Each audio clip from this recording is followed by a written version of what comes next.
McGee. I'm the speaker chair for SAS, and I'm going to introduce Dr. Paul Loiselle. Dr. Paul Loiselle almost doesn't need an introduction because he is one of the fixtures of the cichlid hobby. He has been in the cichlid hobby pretty much ever since there's been a cichlid hobby. Are you saying he's old? In a roundabout, yeah. Many years, well respected. He's also done a lot of taxonomic work, many of the cichlids and other things. But especially cichlids that you know and love may or may not have had a description that passed over Paul's desk. And he's particularly known, I should mention, Paul has not just one cichlid named after him, but two. Three? My bad. Three. It's an embarrassment. We're going to eat your pizza for that, Matt. What's the missing one? Okay, I know the Malagasy and I know the Terrestrial. Who am I forgetting? There's another. Terrestrial. So, of the major lineages of Malagasy fish, Paul has a single name for both. I thought it's all gone. And he's going to talk to us today about something that is very near and dear to his heart, and that is the fish of Madagascar.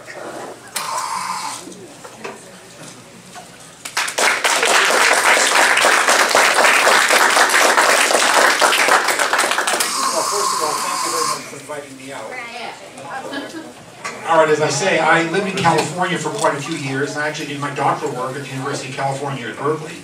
So I regard this part of the country very much as a second home, and it's always a pleasure to get back here, particularly when the weather is starting to get a little bit on the brisk side on the right-hand side of the country as it is now. I'm basically retired from the Wildlife Conservation Society. I used to be the curator of freshwater fish at the Aquarium. And WCS is a major international conservation organization. We have active programs in 29 countries. One of the areas that we've been active in for many years is Madagascar. And for much of the last 20 years, my focus professionally has been on enumerating the freshwater fishes of Madagascar and doing something to conserve them. And basically, it is my pleasure tonight to introduce you to this absolutely amazing assemblage of freshwater fish. Now, for those of you that are a little weak on your geography, Madagascar is the 4th largest island in the world. It's basically a mini continent. It's a fragment of the ancient southern supercontinent of Gondwanan land, and it's been pretty much in its present position off the coast of Africa for about the last 65 million years. It's been isolated from the rest of the world, and essentially it's been sort of a laboratory for evolution, independent of what's gone on in the major continents. It's a recognized biodiversity hotspot. It's a high island. The Central Highlands average about the same altitude as Denver, Colorado. It's situated in the Indian Ocean, so the climatic pattern is essentially determined by the monsoon. And what that basically means is that moisture-laden clouds move in from east to west.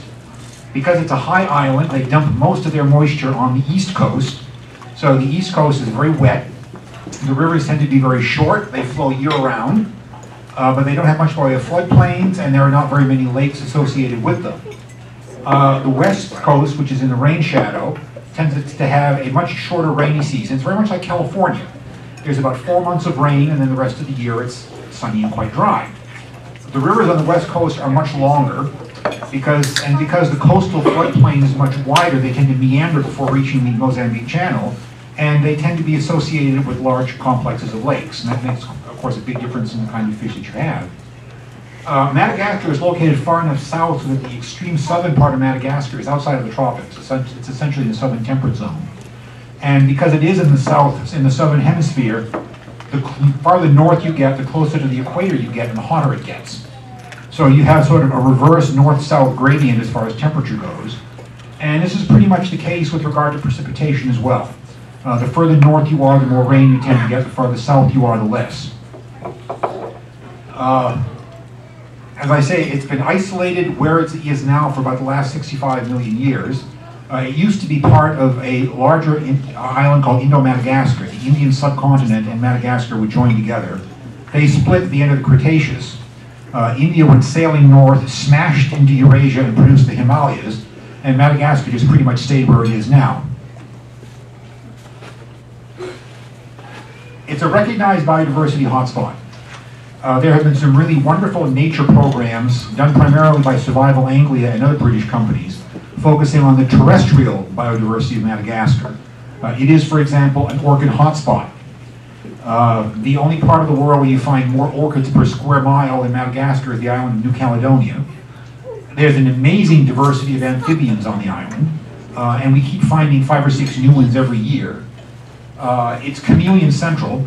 There are more chameleon species in Madagascar than there are in all of Asia and Africa combined.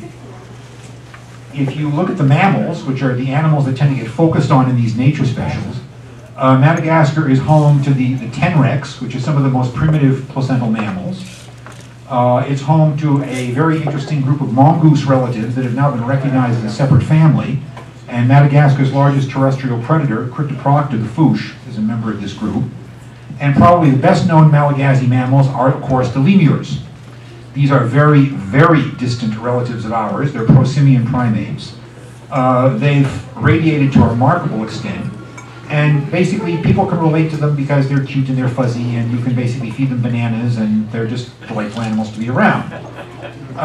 It frustrates me, however, when I talk to anyone about Madagascar. If you use the words Madagascar and conservation, the word they will invariably come out with is lemurs. We have to save the lemurs. Well, don't get me wrong, I like lemurs, or tree poodles as we refer to them. I've never met one socially that I didn't like. They're very personable animals. But the simple fact of the matter is, every species of lemur that was known to science at the beginning of the 19th century is still with us. Unfortunately, this is not the case with freshwater fish. And as I hope you will appreciate by the time this talk is over, the freshwater fish of Madagascar are, in point of fact, the island's most endangered vertebrates. The island does have an amazing aquatic biodiversity. It's only been recently recognized for reasons we'll get into later on. It's a freshwater fish fauna that is dominated by cichlids, by rainbow fish. The Bedodiidae are the sister group of the Australasian rainbow fish, the Melaniteniids, by killies. I suspect by the time we finish inventorying the island, the endemic catfish, the ancharias, are going to be rather more numerous than this graph would suggest as well. And there are a lot of freshwater gobies and eliotrids.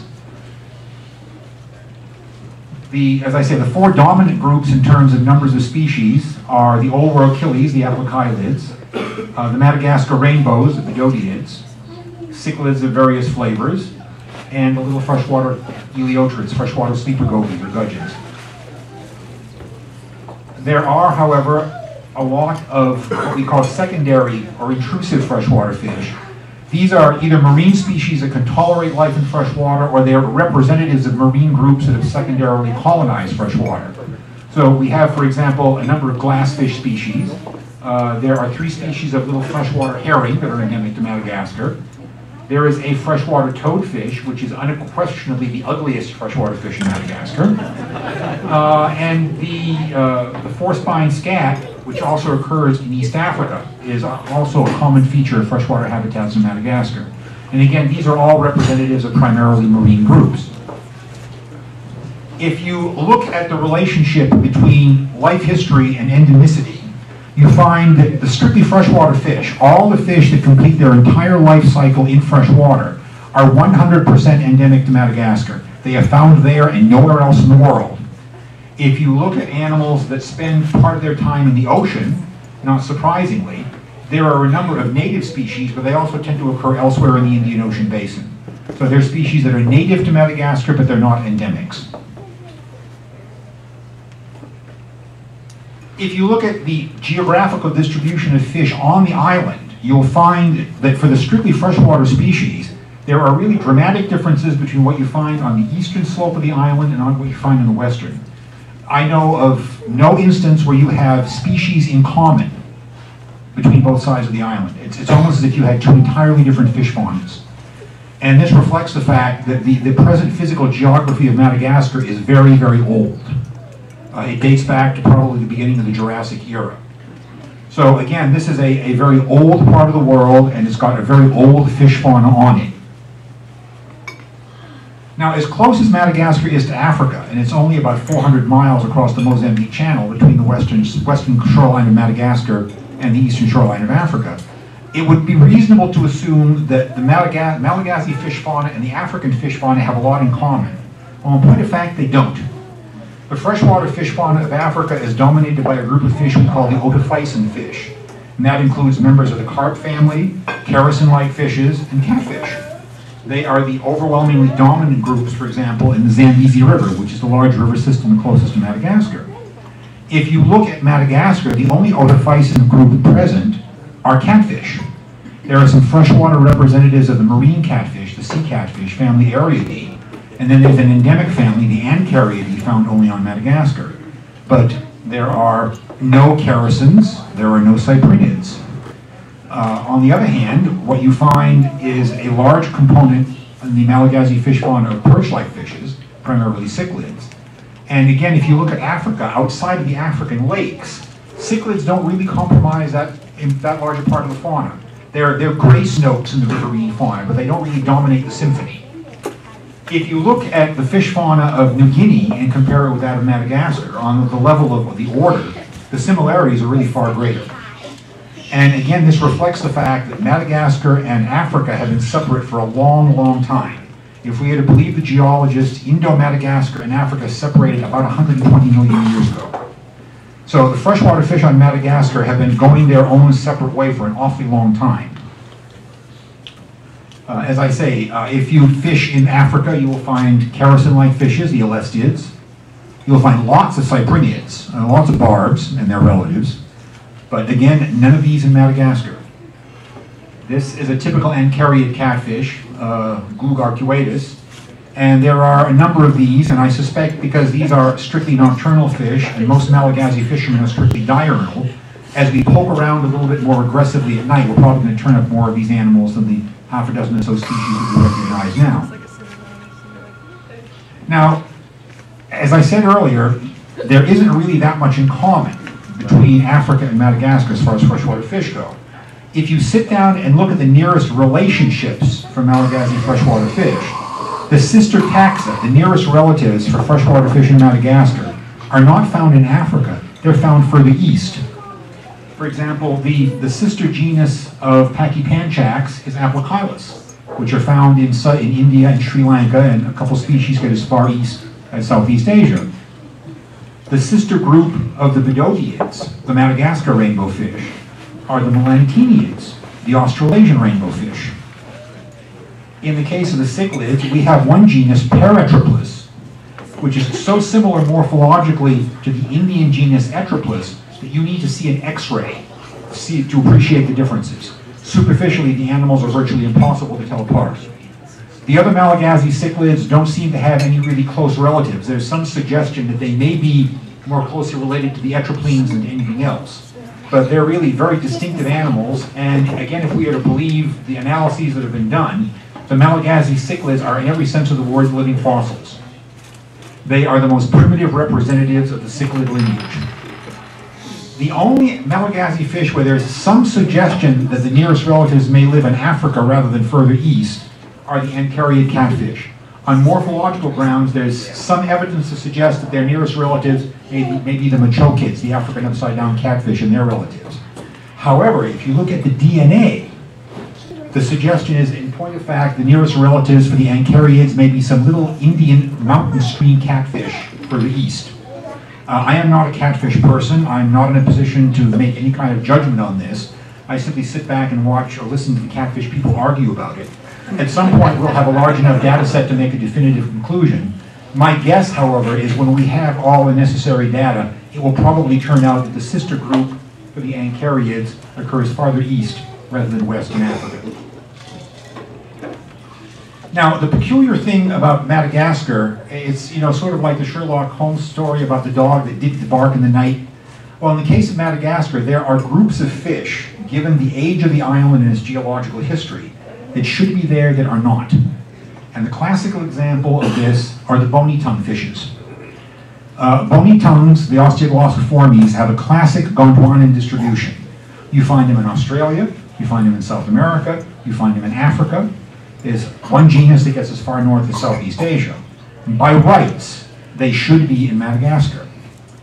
And we know that they existed on the Indo-Malagasy island because we found Cretaceous age fossils in India, just after India and Madagascar split, of fossil bony-tongued fish. They are not in Madagascar today.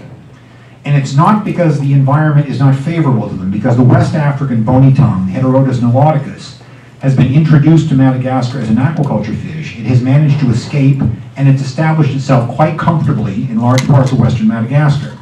Comfortably enough so that it becomes the basis of a commercial fishery. So somewhere along the line, there were osteoglossiids present, and they vanished. The other group that should be present in Madagascar, because again, if you look at the distribution, it's a classical Gondwanan vicariance pattern, are the lungfish. There are lungfish in Australia, there are lungfish in South America, there are lungfish in Africa. And we know they were on Madagascar because there are Cretaceous age fossil beds that are being worked up pretty thoroughly. And fossil lungfish tooth plates are extremely common in these sediments. So we know they were in Madagascar at the end of the Cretaceous. They're not there now. Now, when you raise this point to people, they say, well, that perhaps there were selective extinctions.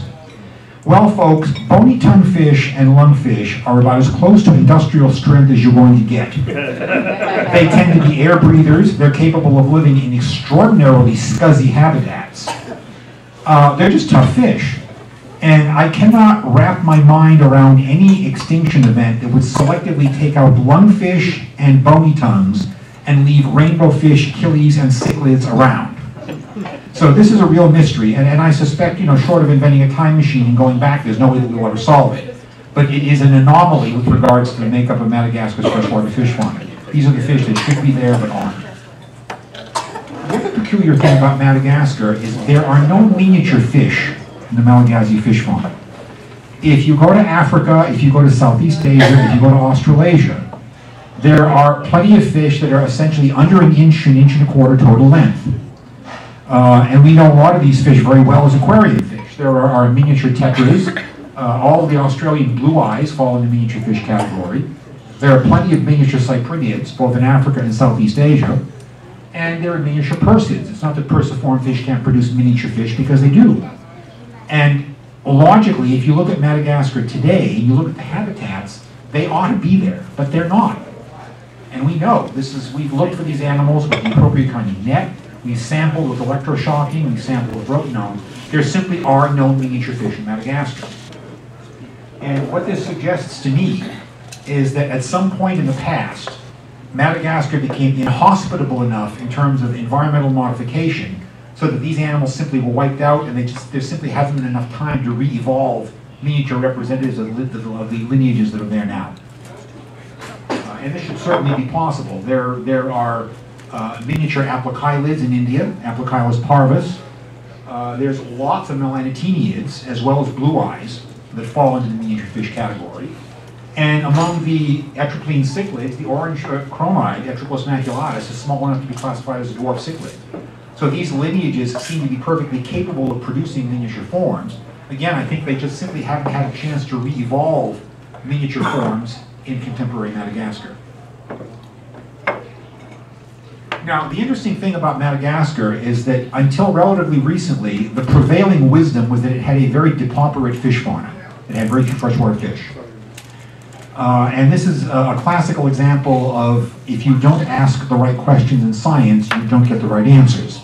If you have made up your mind that there are not a lot of freshwater fish in Madagascar, you are not going to invest a great deal of effort to try to sample the freshwaters of the island, because you know what's there already. Well, if you look at this pie diagram, this indicates the history of the discovery of Madagascar's freshwater fish. There was a burst of activity prior to 1900, prior to the beginning of the 20th century. And for a long time, this was pretty much thought to be, this is what's there. There were a few fish described between 1900 and 1959, a few between 1960 and 1990, but the overwhelming majority of Madagascar's freshwater fish have been discovered by science since 1990. And the reason for that is basically aquarists went to Madagascar looking to collect some of the known fish and discovered every time they stuck their net in the water that they were finding new ones. People get terribly excited about discovering new species. Well, I'm sorry, folks, after 20 years of working in Madagascar, discovering new species has gotten very old. Particularly when you're the one that's going to have to describe them. And the interesting thing is, you would expect that for a relatively small fish, like the killies and the rainbow fish, well, it's kind of easy to overlook fish like this. But most Malagasy cichlids get to be about a foot long. And again, most of these guys were discovered subsequent to 1990. It's kind of difficult to envisage how you could overlook, for example, something like Paratriplex simul, which basically goes day-glow orange with a black bar down the middle of the body and bright blue lips. And you have spawning pairs of these fish in a little stream that is crossed by the main road between the capital of the country and the largest city on the west coast. I mean, I've stood on that bridge and I've watched breeding pairs of these animals. So how the scientific community could have gone so long without knowing it existed is a little bit difficult to wrap one's mind around.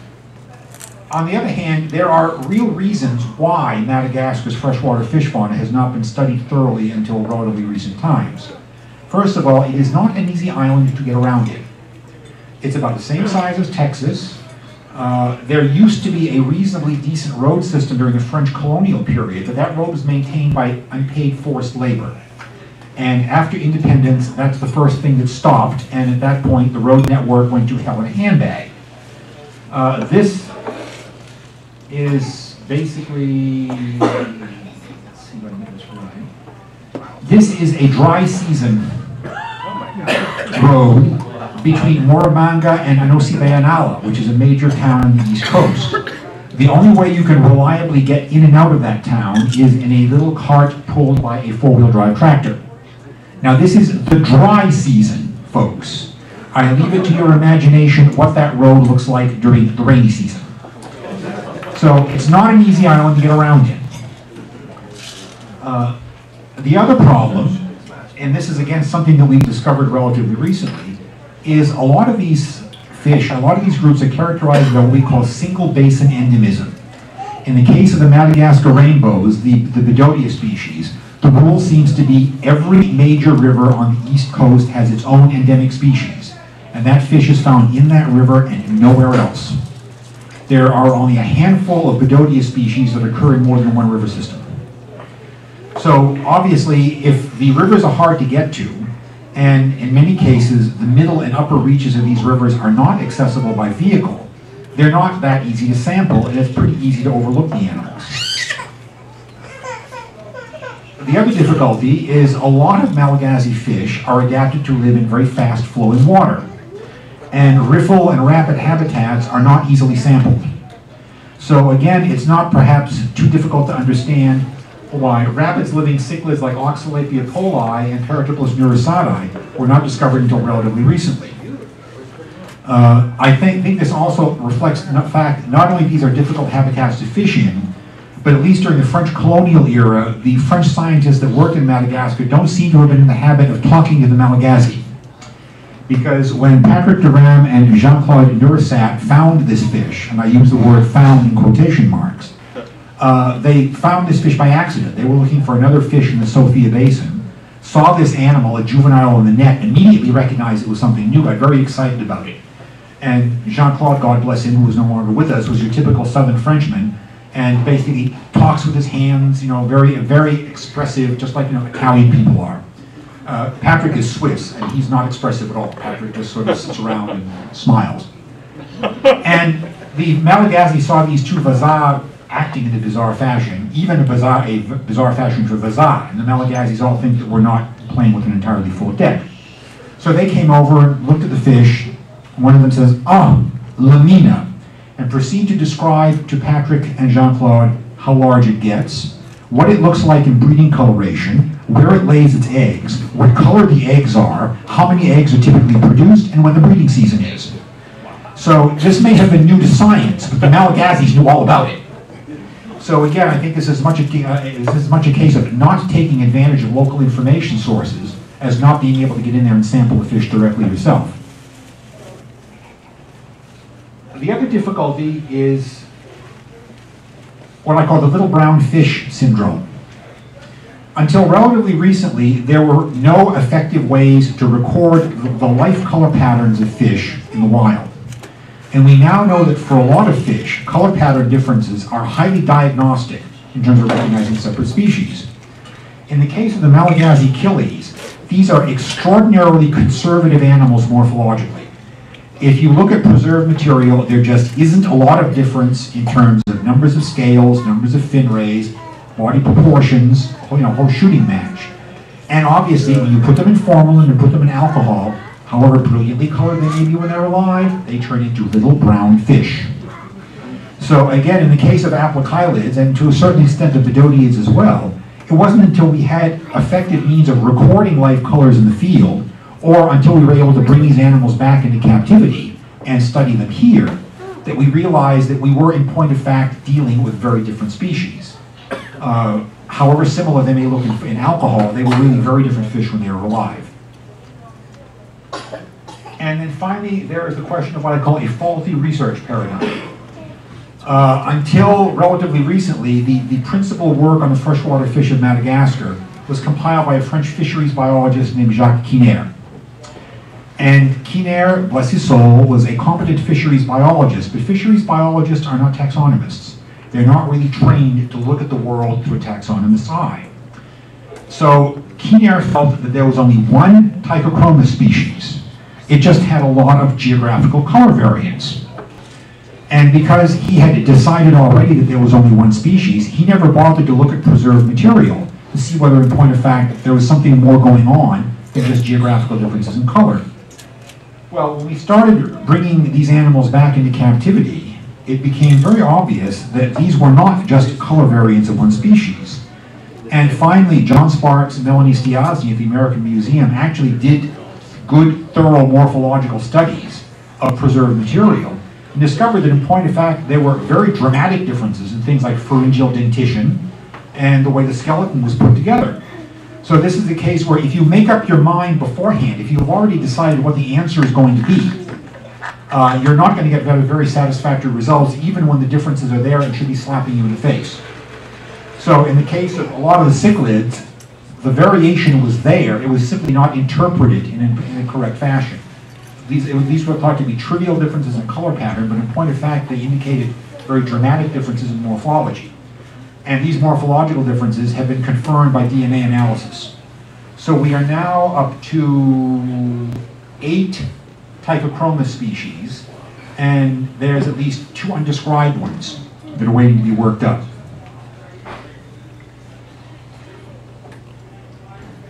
The other distinguishing feature of the Malagasy freshwater fish fauna, as I mentioned earlier, is its highly endangered status.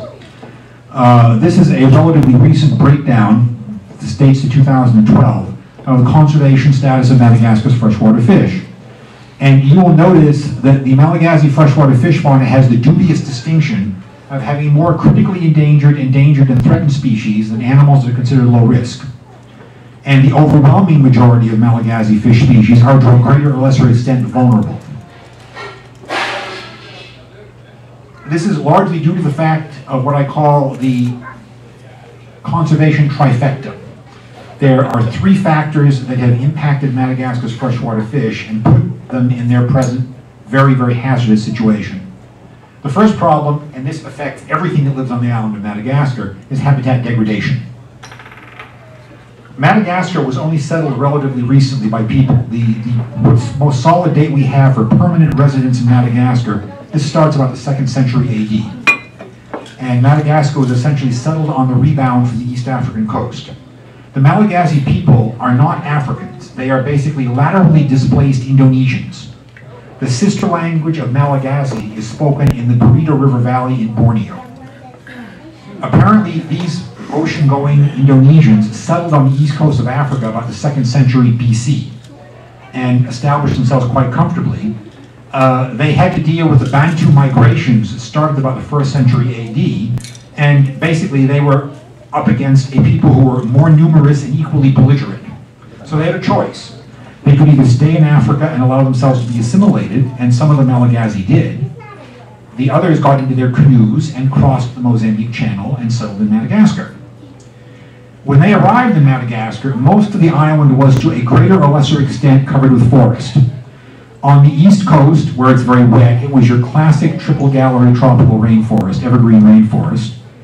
On the west coast, it was a deciduous forest that lost its leaves, or most of its leaves, during the dry season. And when you went into the extreme south of Madagascar, in the very dry areas, it was a very strange assemblage of large succulent plants. There's a couple of families of trees. The Degradation is the most abundant, that look like nothing else on Earth. In fact, I'm convinced that this must have been when Edgar Rice Burroughs wrote his Barsoom stories by John Carter and Mars. He must have been familiar with the Malagasy succulent fauna, because a lot of his Martian plants really look like what's growing in Madagascar today. Well, the first Malagasys were cow people. They were herders, and they brought cows with them from Africa. And if you are a cow herder, a forest doesn't do you a great deal of good. Cows are not browsers, cows are grazers. Cows need grass. So the Malagasy started burning down forests. And they did so with such chilling efficiency in order to both make pasture for cows and clear land to plant crops, that today most of Madagascar looks like this. Now, it's fairly obvious how deforestation will affect animals like lemurs or chameleons, or for that matter, plants like orchids. And people sometimes have a hard time wrapping their mind around how deforestation can affect fish. Well, in point of fact, in a tropical environment, particularly a tropical environment where you have heavy seasonal rain, once you remove forest cover, you get erosion. And once you get erosion, you get sedimentation in streams. And that's where the impact really becomes catastrophic. Most Malagasy fish evolved in environments that look pretty much like this. We're talking about rocky bottom streams that supported a very diverse fauna of invertebrates that was the food for the fish. And those rocky bottoms, at least in the case of the cichlids, were also spawning sites. Water conditions, we're talking about clean, crystal clear, well-oxygenated water. And fish that evolve in that kind of environment don't tend to do terribly well when a river turns into something like this. And this basically is the problem that most Malagasy fish have to deal with on the west coast, and a lot of them are now having to deal with on the east coast as well. The Bedouids in particular have been catastrophically impacted by this. This is the Sambava River in northeastern Madagascar. There's a very attractive endemic Bedodia species, an undescribed Bedodia, that is endemic to the Sambava Basin. Because most of the Sambava Basin is deforested, the remaining habitat for this Bedodia species consists of two tiny patches of forest that have not been cleared because they are on ground that is so rocky that you couldn't grow anything there. So this is an animal that has literally been forced into a vest pocket-sized habitat, and I really worry about its continued survival because that habitat is very vulnerable to accidental burning during the dry season. The other problem that we're dealing with, and this is relatively recent in Madagascar, is the impact of gold panning on aquatic habitats. When gold prices reached almost $2,000 a troy ounce, in a country where the median family income is $200 a year, the pressure to pick up a pan and head for the nearest river to pan for gold literally became irresistible. And we're not, fortunately, talking about the same sort of thing that we're seeing in the Amazon, for example, where we're talking about mechanical dredging that is just catastrophic. On the other hand, if you put 500 people along a quarter-mile stretch of river with pans and start stirring up the bottom, you're going to turn that river into liquid mud for about 5 kilometers downstream, with very predictable effects on the fish. And again, this is an economic force that is so overwhelming, I can't imagine anything that's going to put a stop to it. Short of a major revolution in Malagasy economics, the temptation to get out there with your pan and pan for gold is just going to be literally overwhelming. And this used to be, I mean, there was always some gold panning in western Madagascar because these rivers were always known to be ore bearers or gold bearing. But now there isn't a body of water in the country where there isn't someone there with a pan looking for gold. And as I say, for fish like the Bedouids, this is the second Bedodia genus, Rheocles. These animals absolutely require crystal clear, well-oxygenated water or they just disappear. The other problem, and this is essentially restricted to the western part of Madagascar, has to do with seasonality. As I said earlier, western Madagascar is characterized by a short rainy season, about 4 months long, and then a long dry season. And in a situation like this, a forested watershed acts like an enormous sponge. It soaks up the rain that falls during the rainy season, and it releases it slowly during the dry season. And this is basically what keeps small streams permanent in that part of Madagascar. If you cut down the forest and eliminate that forested watershed, what used to be permanent small streams become seasonal small streams. They dry up during dry season. And when that happens, it's goodbye to the fish. Classical example of what you see in northern Madagascar. There's a volcanic massif called the Massif d'Ambre. And this basically acts as an enormous rain factory that provides water for the city of Diego Suarez. That watershed has been very negatively impacted, and there are only very few rivers flowing down the Massif d'Ambre that now are permanent. Most of them look like this during the dry season. And the fish that has been absolutely devastated by this is Pachypanchax saccharamii. This animal is endemic to the Massif d'Ambre. On the basis of museum collections and interviews with local people, that animal used to occur all around the northern and eastern slopes of this enormous volcanic massif. It is now known to occur in only one drainage system, the Sacramento River, where the type material was collected. You would think that given the importance of that watershed to a fairly large city, that there would be effective conservation measures to protect the forest that's left. And unfortunately, despite the fact that the government has been fairly assertive about the importance of protecting that forest, the cutting still goes on. The second whammy that Malagasy fish have had to deal with has impacted primarily the larger species and primarily the cichlids. And this is unsustainable fishing practices. Before the arrival of the colonial period and the French occupied Madagascar in the 1890s, the freshwater fisheries of Madagascar were dominated by the native cichlids, in particular the Terrestrial species that are collectively known as damba in Malgache. And the fishery for these animals was carried out using very sophisticated fish traps, baited lines, and harpoons. And no one has ever pushed a fish to extinction using this kind of fishing gear. The French introduced gill nets. And unfortunately, while they brought in the fishing gear, they did not institute a regulatory mechanism with regards to their use. Now, when traditional fishing communities are exposed to gill nets, their initial reaction is enthusiastic acceptance. Because basically, a gill net is a relatively low labor means of catching fish. You set the net at night, you come back in the morning, and you take the fish out of the net. You know, the greatest thing since sliced bread. The problem with gill nets is that they are size-selective gear. And typically what happens is initially the nets that are introduced have large meshes. So they catch all the largest fish in any given population. And after a certain amount of time, because all the large fish have been caught, the catches drop.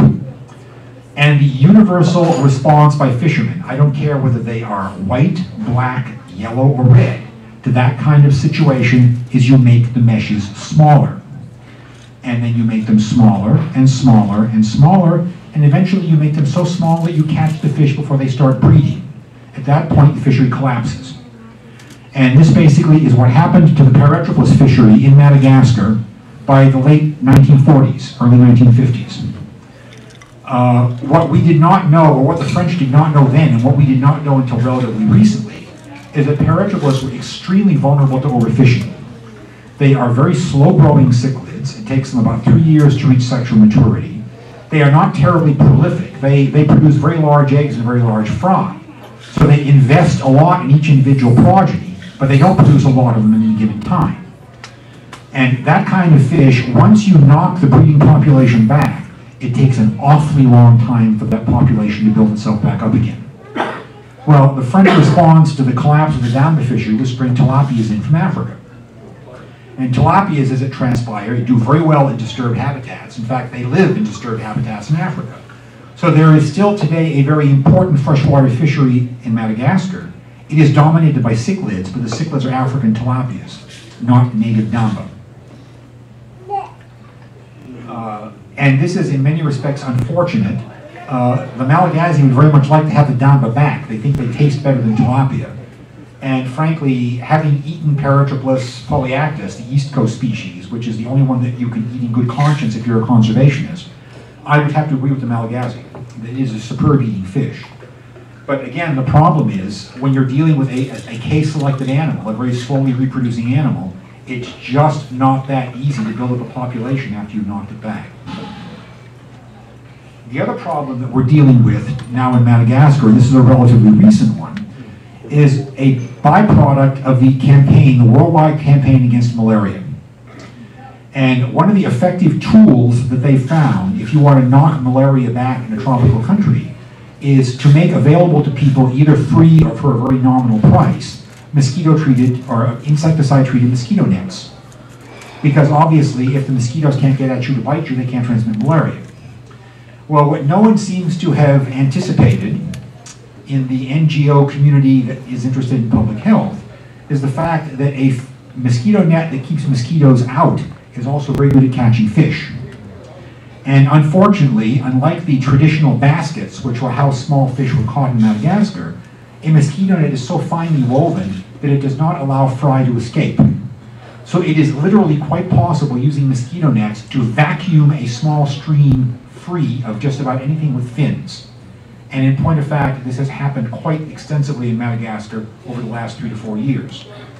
What makes this particularly ironic is there is a social mechanism in Madagascar called EDINA. And EDINA is a mutually agreed upon set of constraints with regard to a certain behavior. It would have been perfectly possible to force or to require people to agree to EDINA against the use of mosquito nets as fishing gear if people had known this was going to be a problem. The difficulty is this was not made part of the distribution program. Now we have mosquito nets all over Madagascar, and it's going to be the very devil's job to get people to stop using them in this particular fashion. And the impact has not just been on small fish like bedodias and killies. When you start catching juvenile tilapia, which is what these nets do, then the tilapia fishery collapses as well. So the awareness has been somewhat late in coming, but at least as far as the Malagasy Fisheries Service is concerned, they are now aware of the fact that they have a really serious problem that they have to deal with. And finally, the third problem in Madagascar has to do with invasive exotic species that either prey upon native fish or compete with them. A lot of these animals were brought in as aquaculture candidates. Certainly the carp, for example, and the tilapias were brought in as aquaculture fish. But whatever the motivation was, the upshot has been the almost complete replacement of native fish by exotics in large parts of Madagascar. If you look at the composition of fish samples that you make in various parts of the country, there are very few places where you find nothing but native fish. Typically, there'll be some kind of exotic present in that habitat. If you go into the central highlands of Madagascar, which is where most of the Malagasy live, you will find no native fish at all. What freshwater fish you find there are all exotics. As late as the 1950s, there were places within a day's drive of the capital, Tananarive, where you would find paratilapia and you'd find little freshwater gudgeons. If you go to these same places today, what you will find are goldfish, gambusia, now tilapia, and the latest problem, spotted snakeheads. Effectively, the fish fauna of the plateau, the central highlands, has been completely replaced by exotics. And in the case of the snakehead, this animal has now become quite widely distributed on the island, and it is a catastrophe. Wherever it establishes itself in an area, there's a dramatic drop in numbers of the native fish. Not necessarily their complete disappearance, but the population crashes dramatically. And this is particularly true for the various bedodia species and for the killies. These are relatively small fish. They're ideal sized prey for snakeheads. And they've evolved in what is essentially a very benign environment as far as predation by other fish is concerned. Prior to the introduction of snakeheads, there simply were no large piscivorous fish on the island of Madagascar, if you exclude the various eel species, and they are not really specialized fish predators. Malagasy eels feed primarily on frogs and large aquatic invertebrates. So basically what to do? The first thing you have to do if you want to implement any kind of conservation strategy is identify the places where there's still something left to conserve. And there are places in Madagascar that still maintain a reasonably diverse freshwater fish fauna. Basically, the mecca, as far as Malagasy freshwater fish goes, is the Nosivolo River at the town of Maralambo on the east coast of Madagascar. Within an hour's walk of this village, you can find 15 species of native fish. There is nowhere else in Madagascar where you're going to find that level of diversity. And this includes endemic species, like there's a very distinctive Bedodia species, and 2 cichlids, Catria and Oxalapia poli, that are found in the Nosivolo and as near as we can tell, and believe me, we've looked for them elsewhere, nowhere else on the island. The local people of the village of Maralambo have been made aware of how unique their situation is. And largely because they depend on that river for a lot of food, they fish for both fish and freshwater shrimp, they have appreciated the importance of conserving the integrity of that habitat. They have adopted Oxalapia poli, the Songatan, as the official mascot of the village. And every year there is the Festival of the Songatan, which, as near as I can tell, is a socially legitimized excuse to get blotto on the local rot gut and barbecue a cow. The important thing is, whatever the motivation is, it has made these people aware of the fact they have to preserve that environment. The local fishermen, on their own volition, without being pushed by the outside, voluntarily adopted a closed season on the cichlids that corresponds to the breeding season. They have voluntarily given up using small mesh gill nets. And the Durrell Foundation is working with local farmers to get farmers whose fields run right down to the river edge to leave a riparian buffer zone of undisturbed vegetation that traps any sediment that would otherwise wash into the river. So this is a potent example of effective in situ, on-site conservation. And it seems to be working fairly well. The problem, unfortunately, is if you look at the distribution of Malagasy fish, because of this phenomenon of single basin endemism, if you want to conserve all of the existing Malagasy freshwater fish in this fashion, you would have to effectively protect significant parts of the watershed of every major river in the country. And this would be a wonderful thing to do, but it is simply not in the cards politically. It's just not going to happen. Now, one in situ conservation strategy that has evolved fairly recently involves using native Malagasy fish as aquaculture subjects. As I mentioned earlier, the Malagasy find their native cichlids to be tastier than tilapia. And one of our colleagues, a Malagasy gentleman of Chinese ancestry, Guy Tam Yok, has worked to develop a protocol that allows him to raise a paratilapia species to marketable size on local food sources in about a year's time. And Guy has put together a cooperative of villagers in the Andapa region. And basically, he helps these people by helping them dig a pond, and he provides broodstock. But the understanding is, and there's a DINA that enforces this, is that he will help them in this fashion if, when they harvest the pond, 25% of the paratilapia go back into the local river, and then 75% they can consume themselves.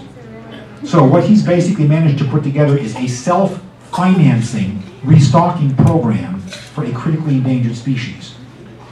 And this program has been so successful in the Andapa region that villagers in other parts of Madagascar have asked him to come and establish something similar with their local paratilapia populations in different parts of the country.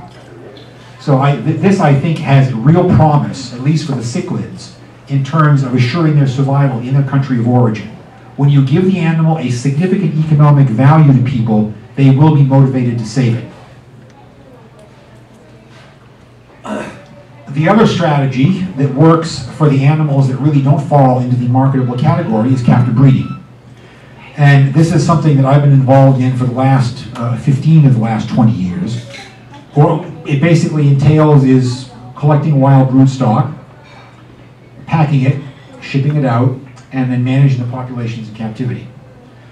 This is not, in many respects, an ideal situation for long-term conservation. There are problems involved in this. But as far as saving these animals in the midterm, in near term, it works. Classical examples of this, both formal and informal programs, for most of the last half of the 20th century, most of the Monterey platies in the world live in the Osborne Laboratories of Marine Science at New York Aquarium. This little platyfish is endemic to the Monterey Basin in Mexico. It's extinct in nature. The only reason that we have it is because the late Myron Gordon, a fish geneticist, thought these animals were potentially interesting as experimental subjects, brought them back to New York, and it turns out they're a fairly easy animal to maintain in captivity. Lake Victoria cichlids are the beneficiaries of an official species survival program that's under the auspices of the Association of Zoos and Aquariums. This is the professional organization for zoos and aquaria in North America. Most people are not aware of the fact that the cherry barb is a critically endangered animal on Sri Lanka. Most of its habitat lies outside of the officially recognized areas of protected forest and is disappearing fast. It would be sad if cherry barbs became extinct on Sri Lanka, but if they did so, they certainly wouldn't become extinct globally. This animal is a popular aquarium fish. It is produced by the hundreds of thousands in Southeast Asia. And as long as it stays popular, it will have a future, even if not necessarily a future on the island of Sri Lanka. And finally, another example of a fish that has been saved inadvertently by the attentions of the aquarium hobby is Cryptoheros murnae. This is a little relative of the convict cichlid that's endemic to the Sixaola Basin in Costa Rica. The Sixaola has been bananified. Commercial banana culture has moved into this area with catastrophic effects on the fish fauna. And basically, murnae, as near as we can tell, is effectively gone from the Sixaola. It is, however, being maintained as an aquarium fish, and when conditions improve, there's no reason why it couldn't be restocked. We have had some successes in the captive breeding of Malagasy fish. The most dramatic example of this, and this is not something that started out as a deliberate captive breeding program, is the Madagascar rainbow, Bedodia madagascariensis. That animal was introduced to the aquarium hobby in 1958 by a French fisheries biologist, Jacques Arnault, who was also an enthusiastic aquarist. He brought a dozen pair of these fish back to Paris. Aquarists fell in love with it. It became a very popular aquarium fish, and there are now probably more Bedodia madagascariensis produced annually in Singapore and Jakarta and Bangkok than exist on the island of Madagascar. And again, this is a case where this was not an organized captive breeding program. This was simply a very popular aquarium fish, and in this particular case, simple market forces were enough to maintain a viable captive population for over 50 years. Pachypanchax saccharamii. It's the only pachy that I would describe as critically endangered in the wild. I brought founder stock of these animals back in 1996. It is now well established in the killie hobby on both sides of the Atlantic, and there are institutional populations in North America and Europe as well. I would be very sorry to see that animal disappear from the Sacramento River, but again, if it did, it wouldn't be that big a deal to restock. It could be done. Paratripus menarambo. This animal was only scientifically described in the 1990s, and very shortly after its scientific description, it apparently disappeared. It certainly disappeared from the type locality. Fortunately, thanks to the efforts of Leif de Mason and myself, we were able to get breeding stock of this animal back to Florida.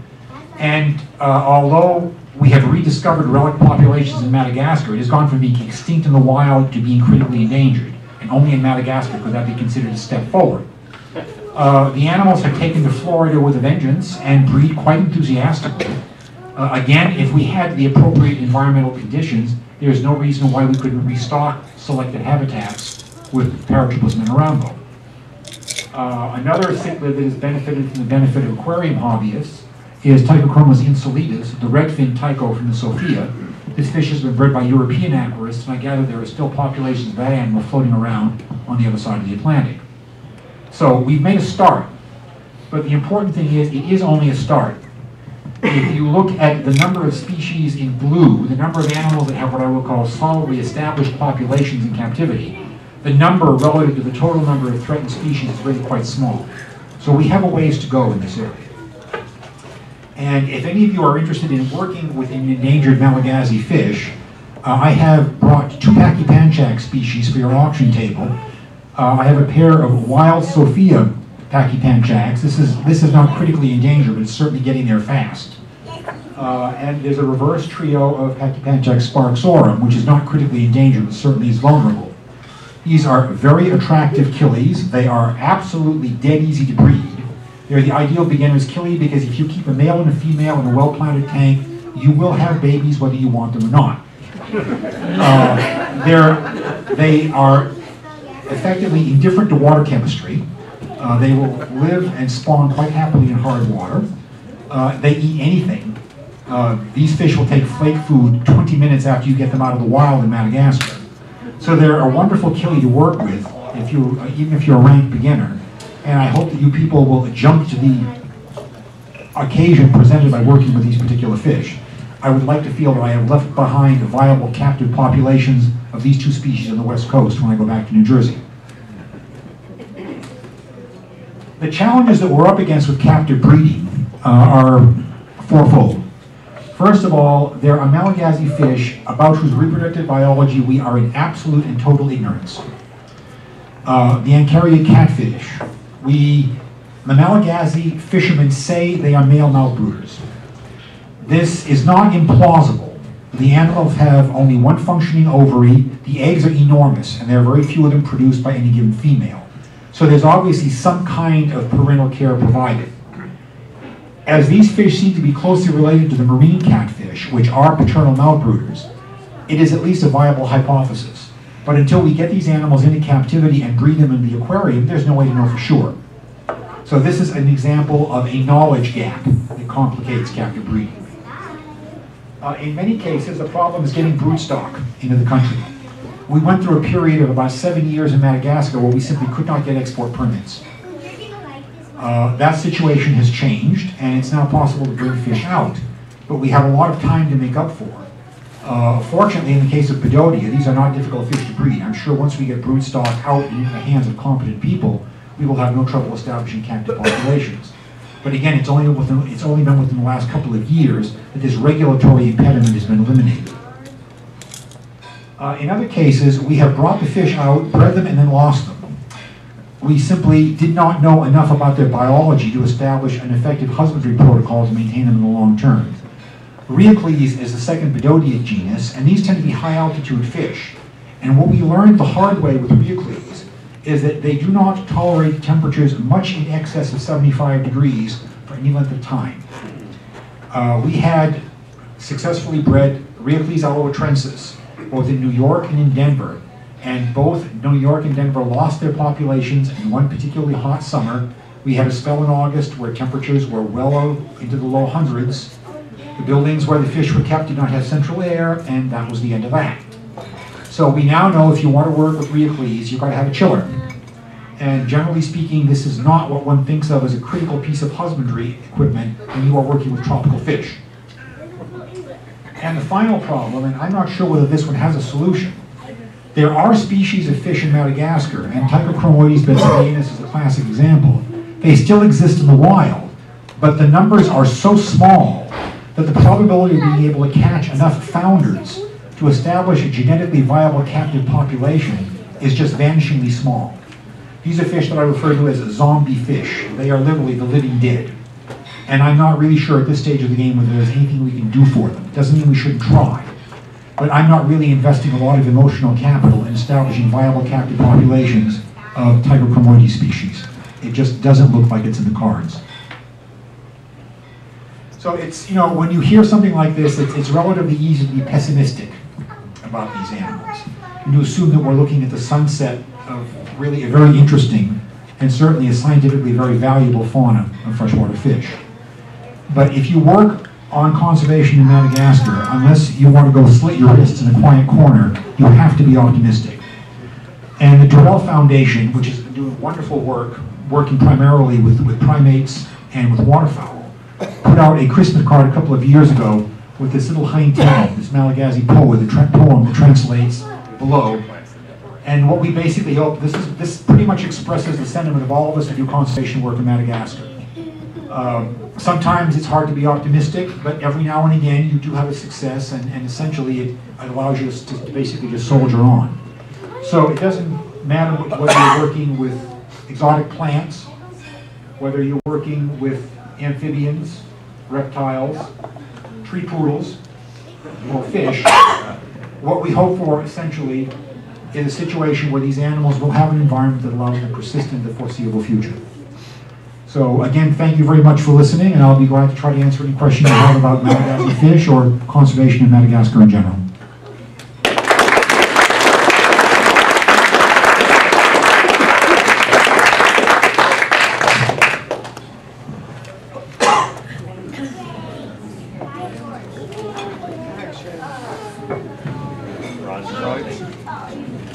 What's the genetic population that would provide the genetic diversity that you want in a captured species? The usual criterion for terrestrial animals is you want at least 200 individuals. How many? At least 200 individuals. My suspicion is that if you are talking about fish, you would want a large population. Use my call. But on the other hand, it costs an awful lot more to maintain, for example, 200 Bengal tigers than it does to maintain 2,000 Bedodia. They're not perhaps as charismatic as terrestrial megavertebrates, but really, as conservation projects go, captive breeding of fish is basically a pretty cheap bait.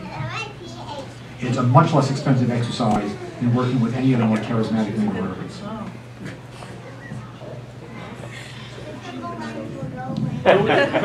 Earlier in your talk, Paul, you mentioned that there really aren't any sort of fish-eating endemic Malagasy fish. Not today. Not today. What was there in the past? Like what fishes had the largest proportion of fish in their diets? Well, again, short of coming up with a time machine and going back to Madagascar before humans mess things up, I'm not sure that we're ever going to know. Okay. There are gaps in fish communities. If you compare Madagascar, say, with New Guinea, there are things that ought to be there and they just aren't. And given the fact that human impacts on Madagascar, the thing that particularly comes to mind, Madagascar used to have 3 pygmy hippopotamus species. They ranged in size from cow down to Shetland pony. Now, on the mainland of Africa, hippos play a critical role in aquatic ecosystems because they graze on terrestrial vegetation during the night, they come back to the river during the day, and they shit. They have extraordinarily inefficient digestive systems, and that hippo poop serves as the food source for a broad spectrum of fish and invertebrates. That must have been going on in Madagascar in relatively right up to historical times. Well, those hippos are gone. So what animals disappeared from the aquatic ecosystem when that source of energy disappeared? Who knows? You know, the original Malagasy were not doing fishery surveys. And by the time Europeans got to Madagascar, the island's environment had been sufficiently modified, so there was just no way you could ever know. A colleague of mine said that working with Malagasy fish is like doing paleontology with live animals. And I think that's a pretty apt analogy. I'm curious, a fair number of the cichlids have been somewhat available at times, but Bedodia seems like a fish that would be much easier to export. And I know you somewhat addressed the issues over the last 7 years, but we have not seen any kind of introductions of new species of Bedodia from Madagascar. Well, as I say, they were brought in, and they have been bred both on the East Coast and in Europe. But the problem is, and this is a classical example of unintended consequences. The Malagasy, or at least educated Malagasy, are quite connected to the rest of the world through the net. And what happened is a number of people in the fisheries service started doing net searches on Malagasy fish. And they found people offering Malagasy cichlids in particular for sale at prices that literally caused their eyes to pop out of their head. So they got into the little pointy heads that those of us that were trying to do conservation work were really trying to exploit them. And that was basically the source of the blockage. The blockage basically went away when a number of these people retired or fell out of favor when the government changed. And the people that we now have in the fisheries department are much more realistic. It also helps that Guy Tan Yok, our Chinese Sino-Malagasy collaborator, has gotten permission to sell fish that he breeds to outsiders. So what we have done, and this is a little bit of creative bookkeeping, is the last time I was in Madagascar, we essentially made the argument that we need to bring more animals into captivity. So we would basically collect these animals, give them to Guy, and then Guy would then turn around and use his export permit to allow us to get the animals out. What I would like to do is get virtually every Bedodia species into the hands of commercial breeders in the Far East. These people have demonstrated with Madagascarienses they can crank these animals out in industrial quantities. And as there is no such thing as an ugly Bedodia, they're all colorful. I think they are all potentially very, very desirable aquarium residents and would have a future as aquarium fish. The killies, well, killies have always been a specialty fish. And the packies, I think, because they're very easy to breed and they're very colorful, I really think they have a future in the organized killie hobby on both sides of the Atlantic. The cichlids, I think, are always going to be a specialty fish. They're big. Some of them are spectacularly colored, but people that like big cichlids tend to like big, colorful Central American cichlids. They're animals that are a lot easier to work with. They're relatively inexpensive. They tend to be commercially available. So I don't really think that any of the Malagasy cichlids, except possibly Paratilapia, because they color up at a fairly small size, are what you would really call a mass market fish. I think for them, the future is some kind of institutional captive breeding program. For things like the catfish and some of the other obscure lineages, as I say, until we know more about how to breed them, captive breeding program is just a pipe dream. You can't breed what you don't know how to breed. It's just as simple as that. So there's really a lot of basic research in that area that has to be done. First of all, thank you for a great talk. Very interesting. When you talk about reintroducing those 4 species you had up on the screen, talk about the cost, and would the government support that, and the numbers of fish you'd have to do to repopulate them? Well, we did a pilot reintroduction of the East Coast small spot Paratilapia to the Botanical Garden and Fish Culture Station at Evolutionary, just outside of Torresina, the principal port of Madagascar. We knew from talking to keepers at the zoo there who were born in that area that small spot Paratilapia used to be very common in that area, but they hadn't been seen for almost 15 years. So this was a case where we had a population that we knew had been present but had been extirpated. The animals were being bred in the United States. So we put together, essentially this was a collaborative project by Leif de Mason in Florida and by 2 cichlid societies on the East Coast. We assembled a couple hundred of these small fry, shipped them back to Madagascar. Our colleagues at the University of Tananarive took these animals down to Evolutionary, turned them loose in a pond, and the game plan was for a Malagasy graduate student I worked with, Silavana Ravalomanan, to monitor the development of this population so that we could get a handle on growth rates, sexual maturity under natural conditions, the whole shooting match. Well, unfortunately, the reintroduction of small spot Paratilapia coincided with a disputed presidential election that resulted for a while, for 6 months in Madagascar, having 2 governments. The legitimately elected government in Tananarive and the government which should have walked gracefully away but didn't in Torresina.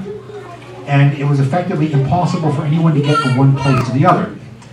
The gentleman who was legitimately elected president was named Ravalomanana. He is a distant cousin of Silavana. It would not have been terribly healthy for Silavana to go into the opposition territory while the political situation was unsettled. So that basically put a crimp in the plans. Then there was a 100-year flood in the May of the following year that washed Paratilapia out of the pond. And we assumed that this exercise was over and done with, that all of these Paratilapia were basically telling their relatives in the Evolutionary River what it was like to grow up in Pennsylvania or New Jersey. So the following year, I'm in Evolutionary, and a couple of the keepers come up and say, you know, monsieur, the food and the Paratilapia you brought back, we see them every now and again in the big lake. Well, the Malagasy are very polite people, and they have a tendency to tell a visitor what they think the visitor wants to hear. So I smiled and thanked them for the observation, but frankly I didn't place a great deal of credence in it. That January, I get an email from Silavana, who's been down to the zoo, And he says, you know what those keepers were telling you? They're right. I saw these paratilapia in the big lake. And the size that they are, these have to be the fish that you sent back. Well, Salavana is an absolutely solid observer. If he saw the fish, they were there. So that year, I brought fish traps, and we did some trapping in Evolutionary, and by God, we found them. And I have since seen fish that are now pushing, they're close to 10 inches standard length. Given what we know about the growth rate of paratilapia, those are the original fish that we sent back. So this is, as a proof of concept, this demonstrates reintroduction is workable. You know, it assumes that you have a favorable environment. This was a situation where we had people monitoring those bodies of water on a regular basis. So we didn't have to worry about people coming in and fishing these animals out as fast as we put them in. Right. And the last time I was at Evolutionary, again, we did some trapping, and we actually got more juvenile paratilapia in our traps than we got juvenile tilapia. So we not only reestablished them, but they were actually taking over and reestablishing a dominant position in those bodies of water. It's a New Jersey background, you know, training. Well, that wouldn't surprise me terribly.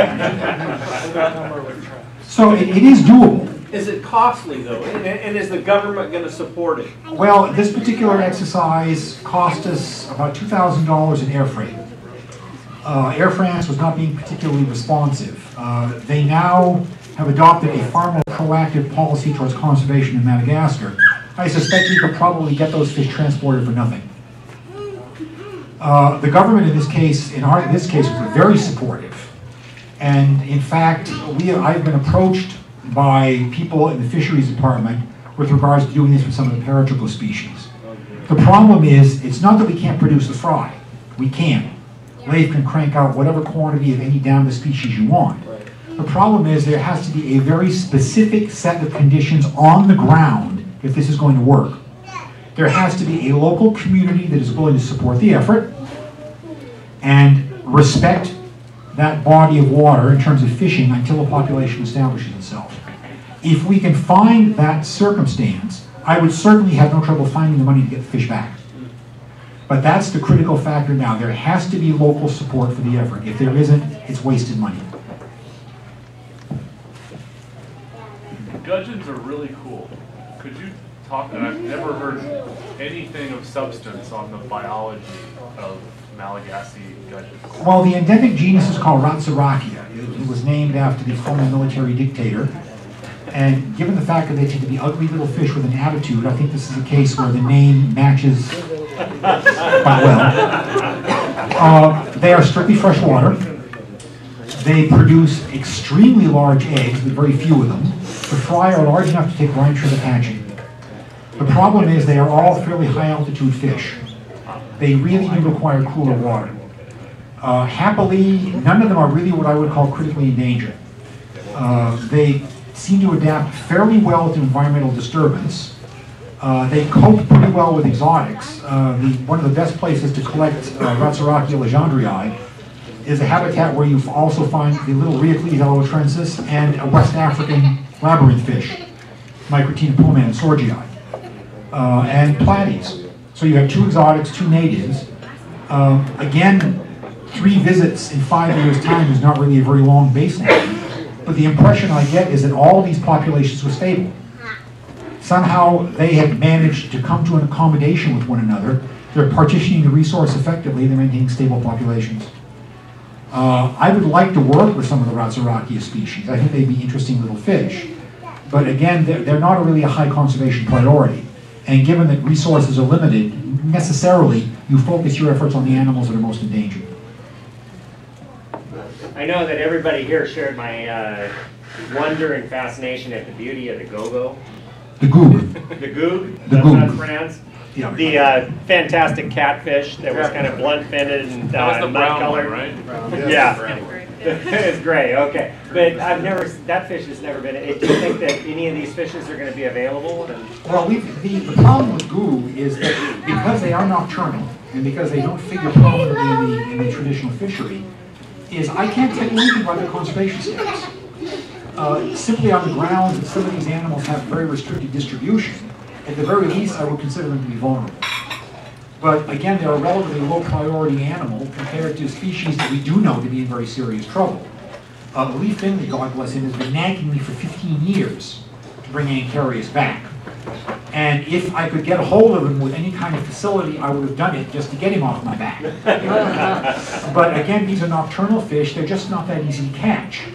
The only time I've succeeded in getting the Malagasy to catch them for me, the village that I was in, this was just before the vanilla harvest. And people were short of cash. So they were willing to get up at 12 o'clock at night and fish till 4 in the morning, because the price that I was offering for these fish was interesting. If I had come 3 weeks later after they had sold their vanilla harvest, forget it. For 10 times the price, they wouldn't have gone fishing. So, you know, there's a whole, what I call the sociology of conservation work enters into the play. And I've only reached the point now in Madagascar where I feel comfortable enough with that environment to know what's workable and what isn't. Another classical example is catching Bedodia. You would think that basically you would go to professional fishermen and ask them to catch these fish for you. Well, what I didn't know when I started doing this is that the Bedodia fishery is a traditional fishery for women. So the reaction that you got with fishermen is either, oh, these fish are very rare, oh, we have to walk a long way to catch them, oh, they are not easy to catch. Finally, I found a fisherman who looked at me and said, Monsieur, I am a professional fisherman. I only fish for serious fish. These zoom. This is for children and women. So I said, okay, if that's the way it works, let's see what happens when we talk to the ladies. So you go to a village and you show photographs and you ask the ladies, are there zoom in the river? Yes. You want zoom? How many do you want? When do you want them? And how much will you pay for them? So in 10 minutes time, you establish the transaction. They catch them with these woven baskets that do very little damage to the fish. The next day you come, there's several plastic basins with whatever quantity of Bedodia you asked for. You pay the ladies their money, you bag the fish, and you're home free. But again, if you're working with professional fishermen, you'll get nothing but stories, nothing but excuses. And again, it took me 3 years to figure this out. Are there any Bedodia in the hobby that are besides Madagascar, for instance? Leucopteron, the whitefin one, is in the hobby. Marigige has been and will be again.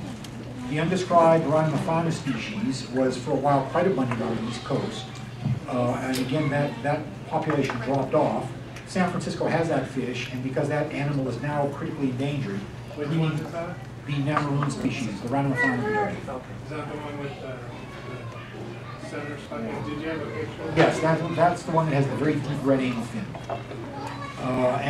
Again, once we get the numbers up, we'll see if I can get these animals out in the hobby. But as I say, really, like I say, my game plan for Bedodia is to get as many of these into the hands of commercial breeders and farmers as possible. Because that, I think, will guarantee having them around for the foreseeable future. Is the government monitoring the deforestation on the island now, or are they just... Well, but the problem is, deforestation in Madagascar is not a case of foreign companies coming in and cutting down trees to make plywood or furniture or chopsticks. It's Malagasy people cutting down forests to grow staple crops. And when you have a population that is increasing at 2.7% per annum, getting a handle on subsistence farming deforestation is simply not that easy. The best thing that can happen in Madagascar is the replacement of subsistence agriculture with shade-dependent export crops like vanilla, which is there already, and cocoa beans. Both of these plants absolutely require shade. They're perennial crops. So once you put in your vanilla, or once you plant your cocoa grove, you have a real incentive to keep forest away from that patch of fire away from that patch of forest. And interestingly enough, the areas where we have had the best luck in getting a handle on this kind of subsistence deforestation are those areas where a commercial export crop like vanilla is very much the king. So if we're talking about giving people an alternative to burning down forests to grow rice and cassava, giving them a viable export crop, to my mind, is the most viable way that we can go. And you know, people ask me, what can I do to help save Malagasy fish? Eat a lot of vanilla ice cream. Because most of Madagascar's vanilla crop is exported to North America, and most of it winds up going into flavoring ice cream. Excellent. So. thank Paul for a fantastic